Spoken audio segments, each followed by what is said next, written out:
Hello दोस्तों, the perfect reader में आपका फिर से स्वागत है। आज हम आपके लिए लाए हैं एक ऐसी किताब जो आपकी जिंदगी को सफलता की बुलंदी तक आसानी से पहुंचा सकती है। इस पुस्तक का नाम है द साइकोलॉजी ऑफ मनी। तो चलिए शुरू करते हैं। एक लड़का था जो टेक्नोलॉजी में काफी एक्सपर्ट था और काफी प्रतिभावान था। उसने लगभग 20 वर्ष से कुछ ही अधिक की आयु में वाईफाई का एक मुख्य घटक डिजाइन करके पेटेंट अपने नाम किया था। वो कई कंपनियां शुरू करके बेच चुका था और बेतहाशा कामयाब था। वो $100 के नोटों की कई इंच मोटी गड्डी साथ लेकर घूमता था, जिसे वो हर किसी को दिखाता था, फिर चाहे वे देखना चाहते हो या नहीं। वो अपनी धन संपदा की खुलकर डींग मारता, खासकर जब वो नशे में धुत होता। एक दिन उसने अपने दोस्त को कई $1000 की रकम दी और कहा, गली में जो जवाहरात की दुकान है वहां जाओ और $1000 के कुछ सोने के सिक्के लेकर आओ। 1 घंटे बाद हाथ में सोने के सिक्के लिए वो लड़का और उसके दोस्त एक डॉग के चारों तरफ इकट्ठा हो गए जो प्रशांत महासागर के सामने था। फिर उन्होंने उन सिक्कों को पानी में फेंकना शुरू कर दिया। वे उन सिक्कों को कंकड़ की तरह उछालते और फिर किसका सिक्का सबसे दूर गया इस बात पर बहस करते और ठाके मारकर हंसते, सिर्फ मनोरंजन के लिए। कुछ दिनों बाद उसने होटल के रेस्टोरेंट में एक लैंप तोड़ दिया। एक मैनेजर ने उससे कहा कि वो $500 का लैंप था और उसे उसकी भरपाई करनी होगी। तुम्हें 500 चाहिए? लड़के ने अविश्वासपूर्वक पूछा और जेब से नोटों की एक गड्डी निकालकर मैनेजर को देते हुए कहा, ये रहे 5000। अब मेरे सामने से दफा हो जाओ और फिर कभी भी दोबारा इस तरह मेरी बेइज्जती मत करना। आप सोच रहे होंगे कि आखिर इस तरह का व्यवहार कब तक चल सकता था, और इसका जवाब है ज्यादा दिन तक नहीं। कुछ ही वर्षों में वह दिवालिया हो गया। आखिर ऐसा क्यों हुआ होगा? तो जवाब है, वो दौलत की साइकोलॉजी को नहीं समझता था। जिस तरह से इंसानों को समझने के लिए साइकोलॉजी की जरूरत होती है, उसी तरह से पैसे की भी साइकोलॉजी होती है, और जो इसे समझ जाता है उसके लिए अमीर बनना आसान हो जाता है, और जो समझ नहीं पाता उसकी हालत वैसी ही हो जाती है जैसे इस कहानी में उस लड़के की हुई। दोस्तों, ये पैसे की साइकोलॉजी पर लिखी गई अब तक की सबसे बेस्ट बुक में से एक है। इस बुक को पढ़कर आप जान पाएंगे कि कैसे पैसे के साइकोलॉजी को यूज करके कोई भी इंसान अमीर बन सकता है, चाहे जितनी दौलत कमा सकता है, अपने धन को कई गुना बढ़ा सकता है और अपनी दौलत को बनाए भी रख सकता है। अगर आप भी द साइकोलॉजी ऑफ मनी इस बुक में बताई गई पैसे की साइकोलॉजी समझकर अमीर बनना चाहते हैं, दौलत को सिर्फ कमाना ही नहीं बल्कि बचाना भी सीखना चाहते हैं, और हर वो खुशी पाना चाहते हैं जिसकी आपने उम्मीद की है, तो इस वीडियो को पूरा देखना और एक भी पॉइंट मिस मत करना, और चैनल पर नए हो तो सब्सक्राइब कर लेना। तो चलिए शुरू करते हैं। चैप्टर 1, अपनी संपत्ति को कैसे ग्रो करें। वॉरेन बफेट ने अपनी संपत्ति कैसे निर्मित की, इस पर 2000 से भी अधिक किताबें लिखी जा चुकी हैं। उनमें से कई बेहतरीन हैं, लेकिन ऐसी बस कुछ ही है जो इस तथ्य पर पर्याप्त ध्यान देती है कि बफेट की संपत्ति सिर्फ उनके एक अच्छा निवेशक होने के कारण नहीं है, बल्कि लगभग बचपन से ही अच्छा निवेशक होने के कारण है। मेरे इस किताब को लिखने के समय वॉरेन बफेट की शुद्ध संपत्ति $84.5 बिलियन है।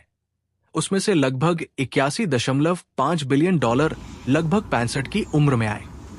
वॉरेन बफेट एक असाधारण निवेशक है, लेकिन अगर आप उनकी सारी सफलता को निवेश कुशाग्र से जोड़ते हैं तो आप एक मुख्य बिंदु को छोड़ देंगे।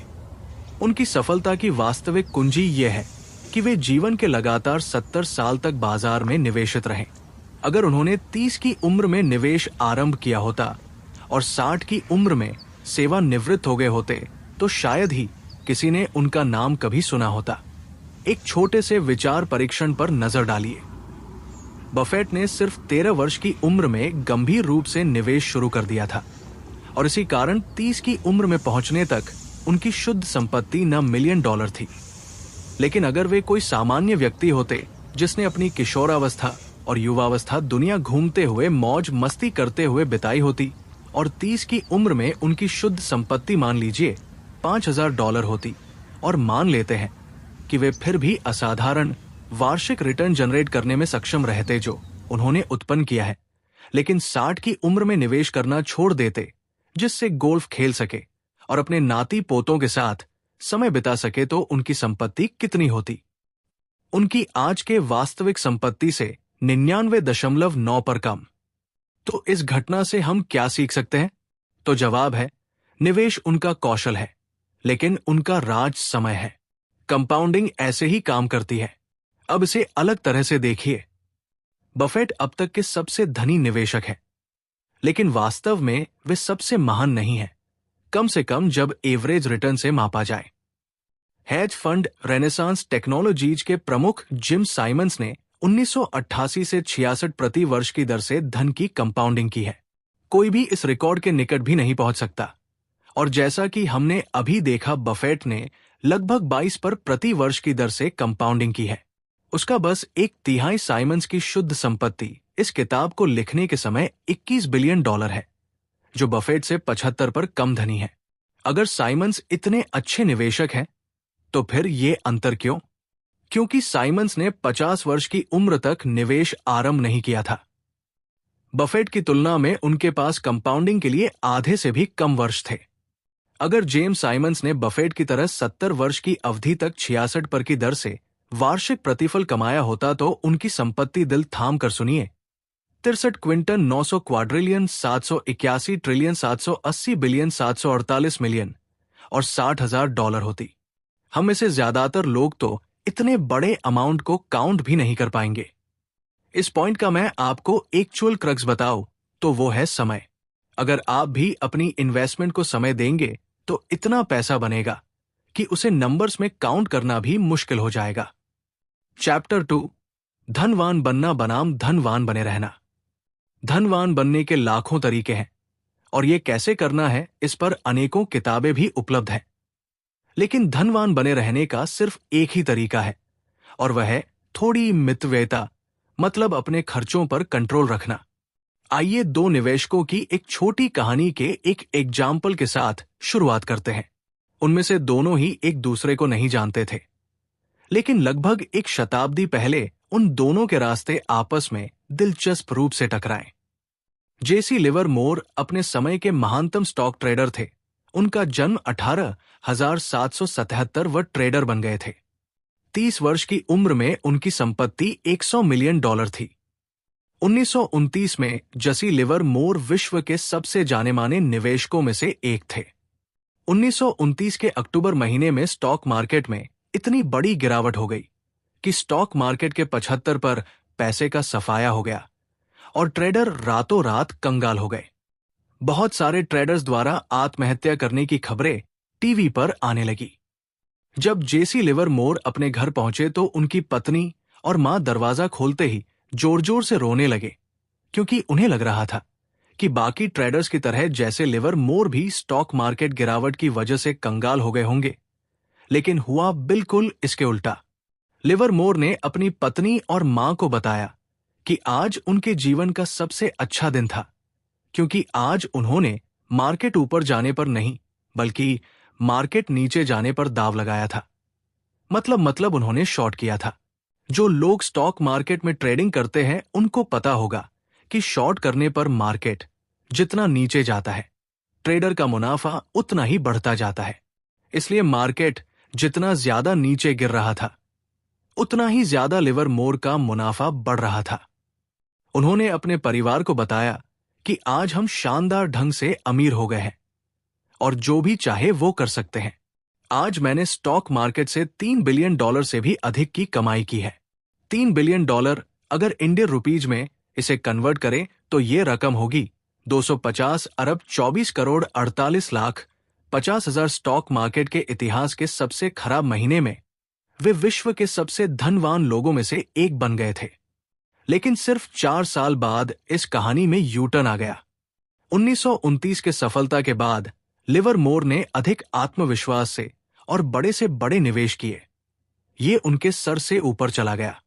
वे कर्ज में डूब गए और अंततः स्टॉक मार्केट में सब कुछ गवा बैठे और एक जमाने में दुनिया के सबसे धनी आदमियों में से एक बनने वाले लिवरमोर ने दवा लिया और शर्मिंदा होकर अंत में आत्महत्या कर ली। अब एक बात यहां पर ध्यान से सुनना, ऐसा क्यों हुआ? क्योंकि वे धनवान बनने में बहुत अच्छे थे, लेकिन धनवान बने रहने में उतने ही खराब थे। इस घटना से हम क्या सीख सकते हैं? धन प्राप्त करना और प्राप्त किए हुए धन को बनाए रखना दो अलग अलग कौशल हैं। धन प्राप्त करने के लिए रिस्क लेना, बड़े बड़े जोखिम उठाना, आशावादी होना और डेयरिंग के साथ आगे बढ़ना आवश्यक है, क्योंकि उस समय आपके पास गंवाने के लिए कुछ नहीं होता। लेकिन एक बार जब आप बड़े बड़े जोखिम उठाकर आशावादी बनकर और डेयरिंग के साथ आगे बढ़कर धन कमा लेते हैं और अमीर बन जाते हैं, तो अमीर बने रहने के लिए आपको इसका ठीक उल्टा करना पड़ेगा। मतलब बड़े बड़े जोखिम उठाने के बजाय आपको संभल कर खेलना पड़ेगा। डेयरिंग के साथ आगे बढ़ने के बजाय आपको एक एक कदम फूंक फूंक कर रखना होगा। इसके लिए विनम्रता और इस डर की आवश्यकता है कि जो आपको मिला है वो उतनी ही जल्दी आपसे छिन भी सकता है।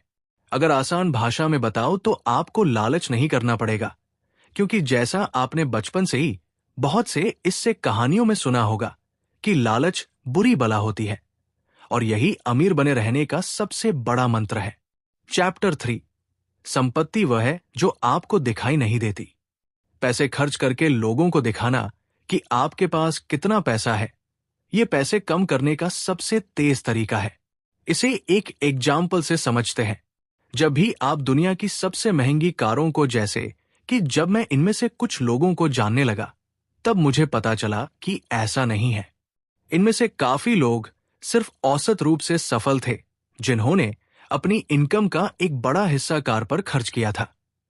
मुझे एक व्यक्ति याद है जिसे हम रोजर कहेंगे। वो लगभग मेरी उम्र का था। मुझे बिल्कुल अंदाजा नहीं था कि रोजर क्या काम करता था, लेकिन वो एक पोस्ट कार चलाता था। उसकी अमीरी का अनुमान लगाने के लिए लोगों के लिए इतना काफी था। फिर एक दिन रोजर एक पुरानी होंडा में आया। अगले सप्ताह भी, और फिर उसके अगले सप्ताह भी। तुम्हारी पोश को क्या हुआ? मैंने पूछा। कार लोन चुकता न होने के कारण उसकी कार को जब्त किया गया था। शर्मिंदगी का कोई नाम तक नहीं था। उसने ऐसे जवाब दिया मानो किसी खेल की बात कर रहा हो। उसके बारे में लगाया गया हर अनुमान गलत था। लेकिन हैरान करने वाली बात यह है कि पूरी दुनिया ऐसे रोजर से भरी पड़ी है। हम अक्सर जो देखते हैं उसके अनुसार संपत्ति के बारे में राय बना लेते हैं, क्योंकि वही एक जानकारी है जो हमारे सामने है। हम लोगों के बैंक के खाते या ब्रोकरेज स्टेटमेंट नहीं देख सकते, इसलिए वित्तीय सफलता को आंकने के लिए हम बाहरी दिखाव का सहारा लेते हैं, जैसे कि कार, घर और संगीत। इंस्टाग्राम दो संपत्ति है जिसे अभी तक उस सामान में नहीं बदला गया जिसे आप देख सकते हैं। गायिका रिहाना जब फैजुल खर्ची की वजह से लगभग दिवालिया हो गई, तो उसने अपने वित्तीय सलाहकार पर कोर्ट में केस कर दिया। सलाहकार ने जवाब दिया, क्या उन्हें यह बताया जाना सच में जरूरी था कि अगर वे चीजों पर पैसा खर्च करेंगी तो उनके पास सिर्फ चीजें बचें और पैसा नहीं? आपको इस बात पर हंसी आ सकती है, लेकिन इस सवाल का जवाब है हाँ, लोगों को यह बताना पड़ता है। अधिकतर लोग जब ये कहते हैं कि वे करोड़पति बनना चाहते हैं, असल में उनके कहने का मतलब यह होता है, मैं $1 करोड़ खर्च करना चाहूंगा। और ये करोड़पति होने का ठीक विपरीत है। समृद्ध होने का एकमात्र तरीका यह है कि जो पैसा आपके पास है उसे खर्च ना किया जाए। ये ना सिर्फ संपत्ति संचित करने का एकमात्र तरीका है, बल्कि संपत्ति की परिभाषा भी है। संसार ऐसे लोगों से भरा पड़ा है जो दिखने में भले ही साधे सिंपल हो, लेकिन वास्तव में समृद्ध है, और ऐसे लोगों से भी जो अमीर नजर आते हैं लेकिन दिवालिया होने की कगार पर है। चैप्टर 4, धन संपत्ति की बचत करें। 1970 में ऐसा लग रहा था कि विश्व में सारा तेल खत्म होने वाला है।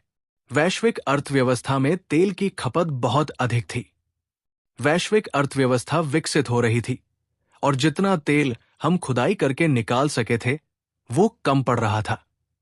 शुक्र है कि तेल का खात्मा नहीं हुआ, लेकिन आप जानकर हैरान रह जाएंगे कि ऐसा इसलिए नहीं हुआ कि हमें अधिक तेल मिल गया या फिर हमने बेहतर ढंग से तेल की खुदाई करना सीख लिया, बल्कि तेल संकट पर विजय पाने का सबसे बड़ा कारण यह था कि हमने ऐसी कारें, फैक्ट्रियां और घर बनाने शुरू कर दिए जो पहले की तुलना में कम ऊर्जा की खपत करते थे। अमेरिका में 1950 में जितने ऊर्जा की खपत होती थी, वहां आज 60 पर कम ऊर्जा का इस्तेमाल होता है।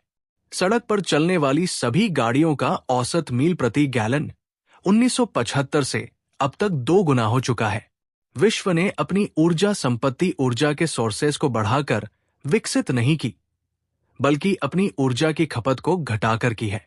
यूएस का तेल और गैस उत्पादन 1975 से 65 पर बढ़ चुका है, जबकि ऊर्जा की बचत दोगुनी हो चुकी है। इसलिए ये देखना आसान है कि क्या अधिक महत्वपूर्ण रहा है। इसमें महत्वपूर्ण रही है बचत।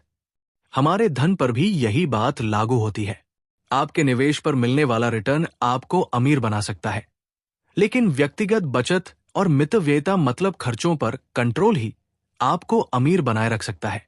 संपत्ति बस संचित अवशेष है जो आपके खर्च के बाद बचती है।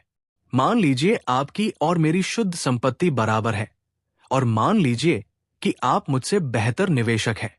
मैं 8 पर वार्षिक रिटर्न कमा सकता हूं और आप 12 पर कमा सकते हैं, लेकिन मुझे एक सुखी जीवन बिताने के लिए उसमें से बस आधे पैसों की जरूरत है, जबकि आपको अपने खर्चे चलाने के लिए वो सारा पैसा भी कम पड़ रहा है। तो अंत में मैं आपसे अधिक समृद्ध बनूंगा। चैप्टर 5, त्रुटि के लिए जगह। त्रुटि के लिए जगह रखने का मतलब क्या होता है? चलिए इसे एक एग्जाम्पल से समझते हैं। द्वितीय विश्व युद्ध में स्टेलिनग्राद की लड़ाई इतिहास की सबसे बड़ी लड़ाई थी। इसी का एक किस्सा आपको सुनाता हूं।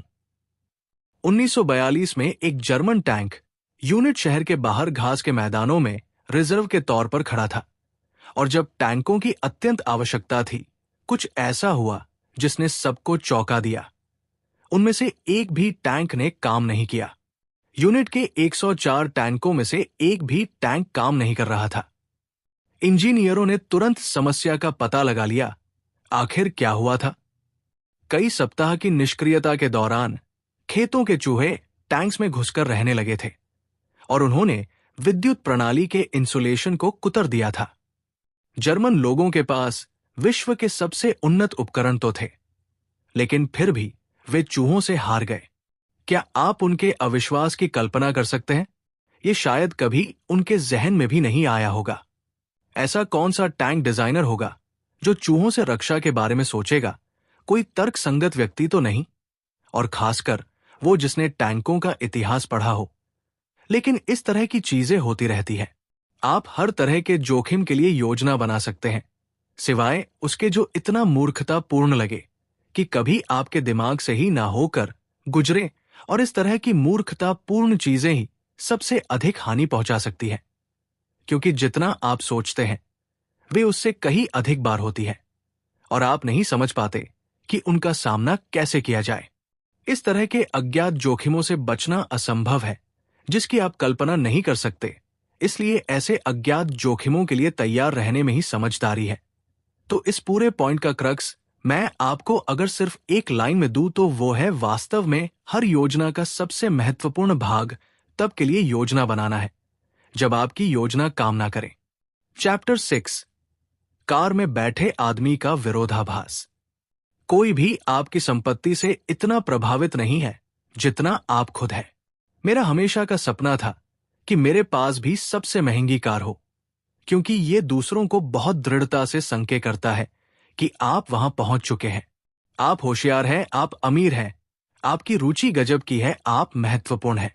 विडंबना यह है कि मैं शायद ही कभी उन्हें देखता था, चालकों को। जब आप किसी को कोई अच्छी कार चलाते देखते हैं तो शायद ही कभी आप सोचते हो, वाह जो गाड़ी चला रहा है कितना गजब है, बल्कि आप सोचते हैं, वाह अगर वो कार मेरे पास होती तो लोग मुझे कितना गजब समझते। चाहे ये अवचेतन मन में हो या नहीं, लोग ऐसे ही सोचते हैं। यहां एक विरोधाभास है। लोग संपत्ति के रखते हैं जिससे वे औरों को जता सके कि उन्हें पसंद किया जाए और उनकी प्रशंसा की जाए, लेकिन वास्तविकता में वे लोग अक्सर आपकी प्रशंसा करने से चूक जाते हैं। इसलिए नहीं कि वे संपत्ति को प्रशंसनीय नहीं समझते, बल्कि इसलिए कि वे आपकी संपत्ति को खुद अपनी प्रशंसा की लालसा के मानदंड के रूप में इस्तेमाल करते हैं। जो पत्र मैंने अपने बेटे के जन्म के बाद लिखा, उसमें लिखा था, तुम सोचोगे कि तुम्हें एक महंगी कार चाहिए, एक बढ़िया घड़ी और एक बड़ा घर, लेकिन मैं तुम्हें बता दूं, ऐसा नहीं है। जो तुम्हें चाहिए वो है दूसरे लोगों से मिलने वाला सम्मान और प्रशंसा, और तुम्हें ऐसा लगता है कि महंगा सामान खरीदने से वो तुम्हें मिल जाएगा। आमतौर पर ये ऐसे कभी नहीं मिलता, खासकर उन लोगों से जिनका सम्मान और प्रशंसा तुम पाना चाहते हो। मैंने ये एक वैलेट का काम करते हुए सीखा, जब मैंने उन सब लोगों के बारे में सोचना शुरू किया जो फरारी में बैठकर होटल में आते थे और मुझे टकटकी लगाकर घूरते हुए पाते थे। वे जहां भी जाते थे लोग उन्हें ऐसे ही ताकते होंगे, और मुझे विश्वास है उन्हें ये अच्छा लगता होगा। मुझे विश्वास है उन्हें अपनी प्रशंसा भांति होगी। क्या उन्हें पता था कि मुझे उनकी कोई परवाह नहीं और मैं उन पर ध्यान भी नहीं देता था? क्या वे जानते थे कि मैं तो बस कार को देखा करता था और खुद चालक की सीट पर बैठे होने की कल्पना किया करता था?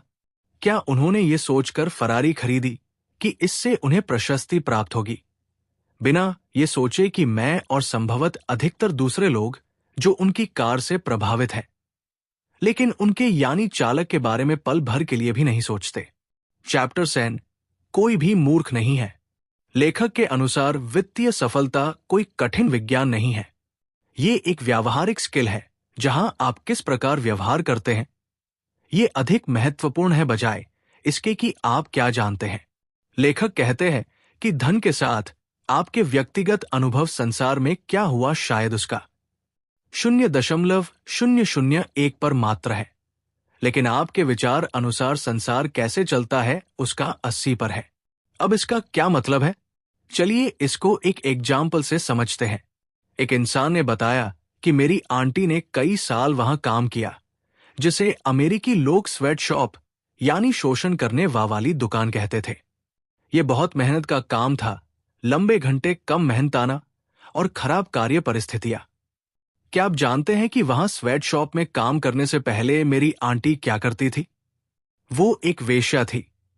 उस पुरानी जीवन शैली की तुलना में एक स्वेट शॉप में काम करने का विचार मेरे अनुसार एक सुधार है। मैं जानता हूं कि मेरी आंटी कुछ चिल्लर के लिए कई पुरुषों द्वारा अपने शरीर का शोषण करने के बजाय कुछ डॉलर के लिए किसी दुष्ट पूंजीपति मालिक के हाथों शोषित होना पसंद करेंगी।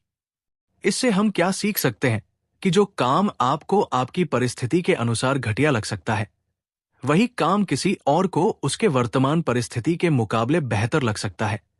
इसलिए लेखक ने कहा है कि कोई भी मूर्ख नहीं है, क्योंकि हर कोई अपनी अपनी परिस्थिति के अनुसार बिहेव कर रहा है। हम सब पैसे के साथ कुछ मूर्खतापूर्ण कारनामे करते हैं, क्योंकि हम सब इस खेल में काफी नए हैं, और जो आपको मूर्खतापूर्ण लगे वो मेरे लिए मायने रख सकता है, लेकिन मूर्ख कोई भी नहीं है।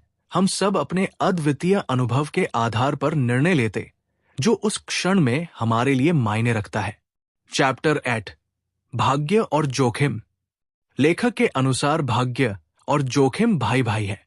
इसका मतलब अगर सिंपल भाषा में समझे तो किसी भी कार्य में सफलता सिर्फ कोशिश के दम पर ही हासिल नहीं होती, बल्कि सफलता कोशिश के साथ साथ किसी अन्य घटकों पर भी निर्भर करती है, जिसे हम भाग्य कहते हैं। इसे समझाने के लिए लेखक बिल गेट्स का एग्जाम्पल देते हैं। बिल गेट्स की कहानी बताते हुए लेखक कहते हैं कि बिल गेट्स विश्व के उस एकमात्र हाई स्कूल में गए जहां कंप्यूटर था। अमेरिका में सिएटल से कुछ ही दूरी पर स्थित लेक साइड स्कूल में कंप्यूटर कैसे आया, ये कहानी अद्भुत है। बिल डगल द्वितीय विश्व युद्ध में एक समुद्री विमान चालक थे, जो बाद में हाई स्कूल में गणित और विज्ञान के अध्यापक बन गए। वे मानते थे कि किताबी ज्ञान बिना वास्तविक अनुभव के काफी नहीं है। वे ये भी समझते थे कि कॉलेज में पहुंचने के समय हमें कंप्यूटर की कुछ जानकारी की आवश्यकता होगी। 1968 में डगल ने लेकसाइड स्कूल मदर्स क्लब से निवेदन किया कि वे अपनी कॉलेज में कुछ मॉडल कंप्यूटर लीज पर लें, जो टाइम शेयरिंग के लिए general electric main frame terminal से जुड़ा हो। उस समय अधिकतर यूनिवर्सिटी ग्रेजुएट स्कूलों के पास कंप्यूटर नहीं था, और लकीली बिल गेट्स उसी स्कूल में पढ़ रहे थे जहां कंप्यूटर्स आने वाले थे। सिर्फ 8वीं कक्षा में ही बिल गेट्स के पास कंप्यूटर आ गया था और गेट्स को उससे बेतहाशा लगाव था। गेट्स 1968 में सिर्फ 13 वर्ष के थे जब वे अपने सहपाठी पॉल एलन से मिले। एलन को भी स्कूल का कंप्यूटर इस्तेमाल करने का बहुत जुनून था और दोनों मिलते ही गहरे मित्र बन गए। बिल और पॉल आराम से कंप्यूटर में अपनी रचनात्मकता को स्वच्छंद रूप से विचरण करने देते थे। स्कूल के बाद देर रात में या सप्ताहांत में वे शीघ्र ही कंप्यूटिंग में माहिर हो गए। अपने ऐसे ही एक देर रात के सत्र में एलन को याद है कि गेट्स ने एक बार एक फच मैगजीन दिखाते हुए कहा था, शायद एक दिन हमारी भी खुद की कंप्यूटर कंपनी होगी और आज की डेट में ये दुनिया की सबसे बड़े कंपनियों में से एक है। अब थोड़ा सा कैलकुलेशन कर लेते हैं। 1968 में यूएन के अनुसार विश्व में लगभग 303 मिलियन हाई स्कूल की उम्र के लोग थे। उनमें से लगभग 18 मिलियन यूएस में थे और इनमें से लगभग 2,700,000 वाशिंगटन स्टेट में रहते थे। 1 लाख से कुछ अधिक सिएटल में रहते थे और इनमें से सिर्फ 300 स्टूडेंट्स लेकसाइड स्कूल में जाते थे। 303 मिलियन से शुरू करके सिर्फ 300 पर खत्म अगर आसान भाषा में समझे तो 10 लाख बच्चों में से सिर्फ एक बच्चे ने ऐसे स्कूल में पढ़ाई की जहां कंप्यूटर खरीदने के लिए पैसे और दूरदर्शिता का मेल था। और 10 लाख बच्चों में भाग्यशाली वो बच्चा था बिल गेट्स, और इस बात को खुद गेट्स भी मानने से पीछे नहीं हटे। अगर लेक साइड ना होता तो माइक्रोसॉफ्ट भी ना होता। ये बात खुद उन्होंने 20,005 की उत्तीर्ण होने वाली कक्षा को बताई थी। तो इस पॉइंट से लेखक हमें क्या बताना चाहते हैं कि इंसान की सफलता के लिए कहीं ना कहीं भाग्य का साथ भी जरूरी होता है। तो दोस्तों, ये थे वो कुछ पॉइंट्स जो मैंने आपको द साइकोलॉजी ऑफ मनी इस बुक से बताए हैं। दोस्तों, मुझे उम्मीद ये वीडियो आपको पसंद आया होगा। आपको ये वीडियो कैसा लगा कमेंट सेक्शन में जरूर बताना। अगर आपको इस वीडियो से कुछ वैल्यू मिली हो तो इसे लाइक कर देना और चैनल पर नए हो तो सपने सच होते हैं इस चैनल को सब्सक्राइब जरूर कर लेना।